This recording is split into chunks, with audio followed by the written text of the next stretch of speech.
దానిలో భారతీయ సిమెంట్స్లో 40% వాటా రాశారు కదా. భారతీయ సిమెంట్లో 40% వాటా నీకు గిఫ్ట్ ఇస్తున్నామని చెప్పని రాశారు కదా. జగన్ గారి పేరు మీద ఉందిగా ఆస్తి. మరి ఆయనకి డబ్బు మీద మమకారం ఉంటే నీకెందుకు రాస్తాడు, నీకెందుకు పంచుతాడు ఆయన పేరు మీద ఆస్తి? చంద్రబాబు ఎప్పుడు ఇచ్చాడు ఎవరికన్నా? ఒక్కళ్ళకి ఏమైనా ఆస్తి ఇచ్చారా ఎవరికన్నా, ఏ చెల్లికన్నా అని చెప్పి?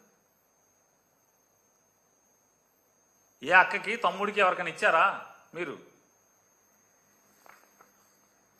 అలాగే సరస్వతి పవర్లో కూడా, సరస్వతి పవర్ అండ్ ఇండస్ట్రీస్లో కూడా దాని ప్రకారం భారతీయ సిమెంట్స్లో 40%, ఇంకా మిగతా ఏమేమి ఆస్తులు ఉన్నాయో అట్లాగే క్యారమెల్ అని చెప్పని దాంట్లో, అలాగే బంజారా హిల్స్లో సాగర్ సొసైటీలో ఉన్న దాంట్లో కానీ, ఇమ్మూవబుల్ అటాచ్మెంట్స్ కానీ ఇట్లాంటి అన్నింటిలో కూడా ఏమేమి ఏంటి ఆవిడకి ఇద్దాం అనుకుంటున్నాం.